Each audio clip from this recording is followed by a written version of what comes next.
Global international school आषाढ एकादशी साजरी। महाराष्ट्रामध्ये आषाढ एकादशी हा सण अतिशय उत्साहामध्ये साजरा केला जातो।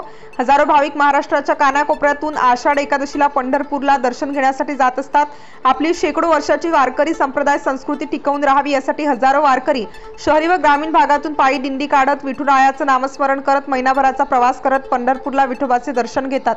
वारकरी संप्रदायाची संस्कृती टिकून राहावी आणि ती पुढच्या पिढीने जोपासावी नाशिकमधल्या विविध शाळेत राबविण्यात येत आहे। अशी नाशिकमधील global international school Dindori road Mhasrul Nashik Ashadhi Ekadashi निमित्त ज्ञानोबा तुकारामच्या जयघोषात शाळेत शोभायात्रा काढून महाराष्ट्रीयन संस्कृती जपण्याचा प्रयत्न सुरू ठेवला आहे। मुलांनी व शिक्षकांनी शाळेत विठ्ठल रुक्मिणीची पूजा आरती केली।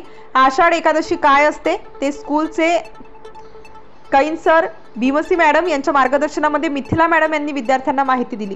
स्टार न्यूज साठी मिलिंद परदेशी नाशिक।